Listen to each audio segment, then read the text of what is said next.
Thank you. Merci. Thank you. Bonjour, mon général.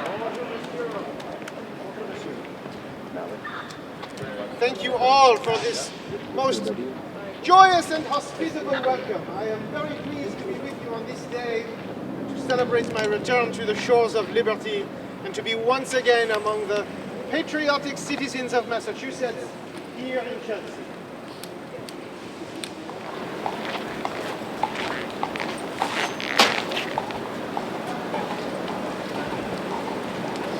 Bonjour madame.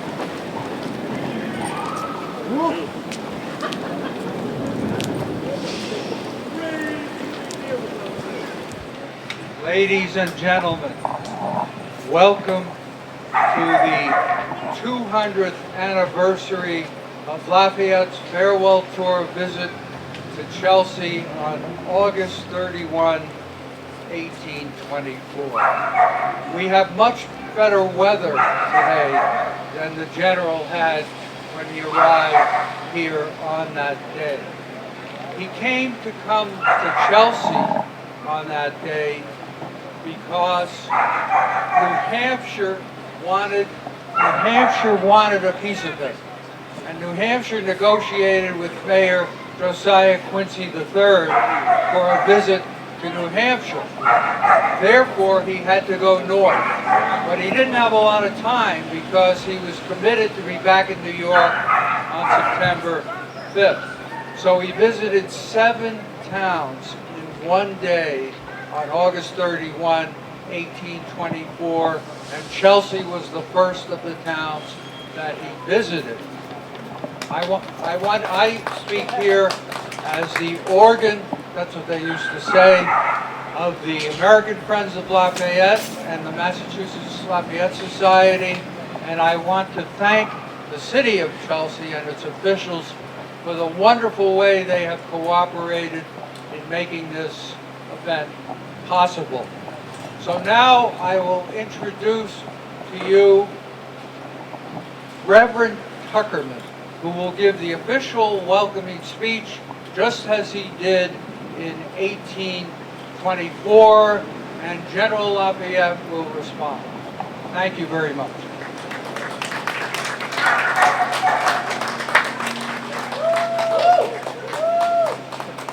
Hear ye, hear ye! Before I give the official speech, I just wanted to introduce myself. My name is Fidel Maltese, and I'm the city manager in Chelsea. This sign is actually pretty special to me. I was the commissioner of public works in probably around 2021 or 2022 when the machinations of this reenactment were coming together. I was approached and asked would Chelsea be willing to place a plaque in Chelsea, and of course Chelsea loves history. We are celebrating our 400th year, so I excitedly said yes. Lafayette and the General is personal to me as well. Actually, I graduated from Lafayette College in Easton, Pennsylvania. Absolutely, and so and part of the journey at Lafayette College is really learning about the General, who he was in his dedication for liberty and fraternity. So I am very excited. Now, as you all know, I had a little stint in Reading as town manager, and lo and behold, I get a call to install a sign in Reading, Massachusetts. And I said, oh, yes, I think I know a little bit about this. So we also installed a similar sign in Reading. So the General, as part of his tour, essentially went through a lot of towns in our area, and in Reading, it happened that it was at a local tavern at the time. The building is still up, and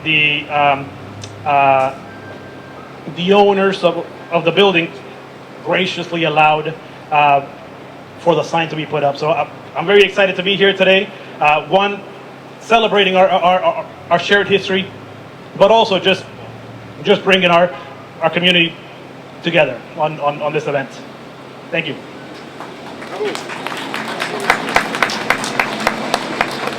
And here we go. Beloved General, the inhabitants of Chelsea will detain you but for a moment to express the joy and gratitude with which your presence inspires them. We thank you for your sacrifices in our cause, and we thank God who made you to be an instrument of so much good for us. Your visit to our country will give new strength to the institutions, for which under God we are essentially indebted to your services.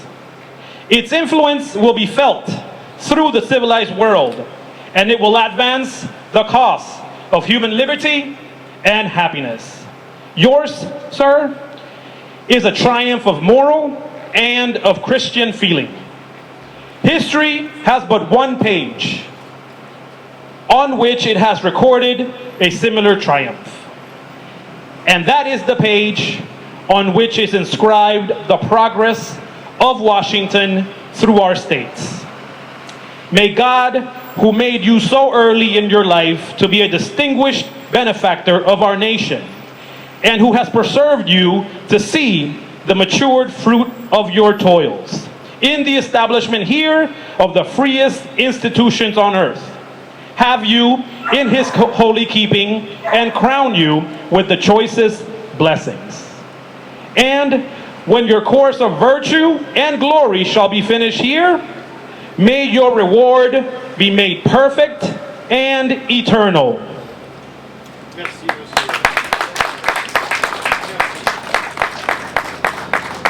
monsieur. Merci, monsieur.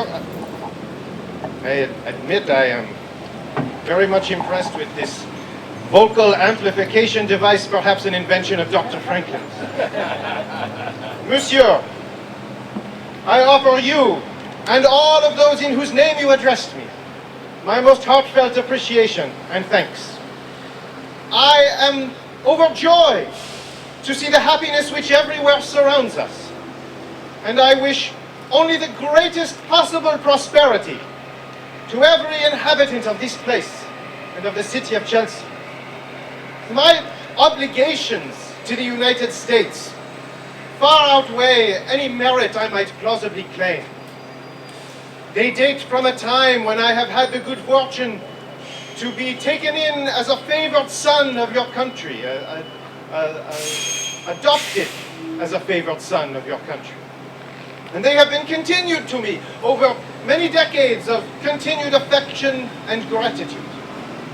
And now, thanks to the most gracious invitation of your President, Monsieur Monroe, I find myself surrounded by a series of welcomes, each one of which would more than compensate for all of the exertions of an entire life. And for that, I offer once again my most heartfelt appreciations and gratitude. To understand why it was I came to America in the very first place as a much younger man, I return you to the summer of 1775, where I, a young soldier in the French army, in the city of Metz in eastern France, first received word on the European continent that a group of insurgents, as they were then known, had taken up arms against one of the strongest armies of the world, the British Redcoats, at two towns outside of Boston, Concord and Lexington. At this news, my heart was immediately enlisted. I swore an oath to conquer or die for America, but at the time I was but 17 years old, very far from my home in Paris, from my family in Auvergne. I found life in the French army excruciatingly dull and boring, and thought to myself, well, if all of the exciting battles were being fought here on this side of the Atlantic, then that is where I shall make a name for myself. But it did not take long for me to understand your quest for liberty within my very being. When I stood before the Congress in Philadelphia, as I stand before you now, I prepared my remarks very carefully. I told them I sought only two favors. The first is to serve your cause. And the second was to do so at my own expense as a volunteer. And at this word, I suddenly gained Congress's attention, volunteer, because Congress was much more preoccupied with the finances of the nation than with the desires of one young French soldier. And so they made me a major general in the service of His Excellency, General Washington. But with no troops to command, it was to be an honorary commission, a decorative rank. I was to be no more than a glamorous supernumerary in their eyes, attempting to curry favor with the Kingdom of France. But shortly after receiving my commission, I was introduced at a dinner in Philadelphia to His Excellency General Washington. And I shall remember this as clearly as though it were yesterday. The general sat at one end of a very long table. I sat at the other. He must have considered me nothing more than a young puppy dog who had wandered in off the street, but if this were indeed his thoughts, he kept them to himself. Instead, he complimented me on the service and sacrifice I had made in support of the American cause, and told me it would please him if I called the quarters of the Commander-in-Chief my home, and considered myself a part of his family. And this word struck out to me like a sort of bolt, family.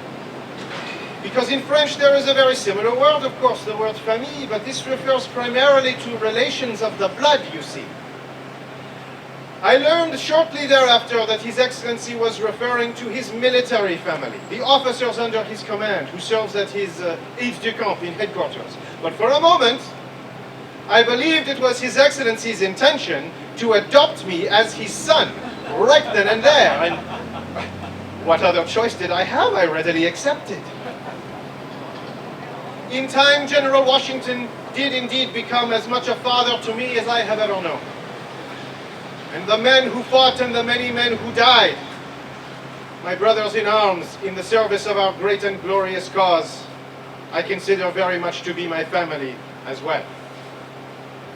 The approbation of the American people for my conduct in your fight for independence and in the vicissitudes of the later European revolutions is for me the greatest possible reward I could ever hope to achieve.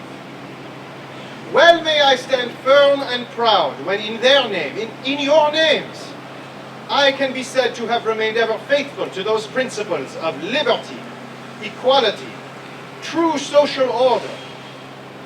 And as it has been since my earliest youth, so it shall continue to be until my latest breath. Mes amis, je vous souhaite tous et toutes une très agréable continuation de votre journée. I wish you all a very pleasant continuation of your day, and I thank you from the bottom of my profoundly touched heart for your hospitality. Merci beaucoup. Vive l'Amérique, vive l'indépendance et vive la liberté. Merci à vous tous. Merci. Merci, monsieur. General, would you be willing to take questions from the audience? I would be here? very pleased to. Anyone has any questions? Does anybody have any questions for the general? If anyone has any questions, I would be pleased to answer them while I am here. And if you are feeling shy do not wish to pose the first question, do not worry. I shall take the second question first. Monsieur, What did you do after the speech? What do you plan on doing, I guess I would say? what do I plan on doing? Well, as the monsieur indicated, this is the first stop on a long tour up to New Hampshire. We will stop in many towns in the northward direction. From here, we shall proceed to Marblehead, which I had the pleasure of visiting in my youth after the conclusion of the war. From Marblehead, we shall proceed to Salem, to Beverly, and to Ipswich. And then tomorrow, I shall dine in Portsmouth in New Hampshire, monsieur. This is, I have been in America not 2 weeks now, since I landed in New York Harbor. This is a tour which I intend to take a few months to answer the invitation of President Monroe in Washington, in the capital, in the federal city. But already I have now received so many invitations to visit all 24 states in the Union that I feel I shall remain in your hospitality for considerably longer than I expected, and the prospect excites me greatly. Monsieur, Is there anything that you've seen so far that has surprised you about America? The question is there anything I have seen so far which has surprised me about America? Well, monsieur, in one manner of speaking, it should be no surprise that the industry and commerce and strength of the institutions that have been established here. I come to America in the time of a very precarious moment in your presidential politics, as the presidency is contested by a number of factions.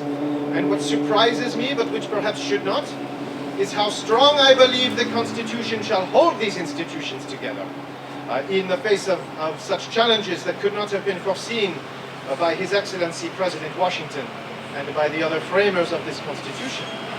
But finally, monsieur, what has surprised me is the enthusiasm and the joy that I have received from the younger generations. Of course, I have recalled our revolutionary recollections with my brothers in arms, some of whom are here in their uniforms from our revolution. But the excitement of the younger generations and the respect they have for their elders pleases me greatly, monsieur. Merci. Merci beaucoup. Madame. I have a question for you. When you came here to serve in the American Revolution Resurrection, did you ever meet Count Casimir Pulaski from Poland, who actually, I think he was also king from France. He actually landed in Marblehead and came to the revolution to the city of Chelsea.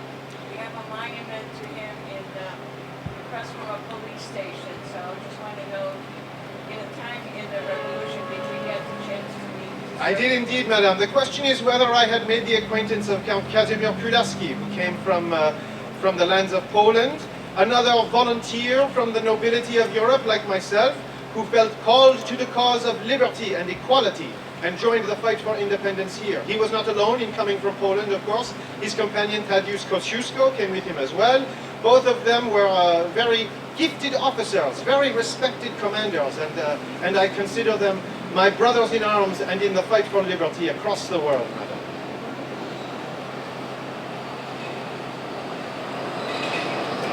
If there are no further questions, I will remain here to admire the progress made in your town, to meet you and shake you by the hand personally, and if any questions should arise in your minds, do not hesitate to post them to me. But I thank you once again, mes amis. Merci beaucoup. Merci for this most hospitable welcome.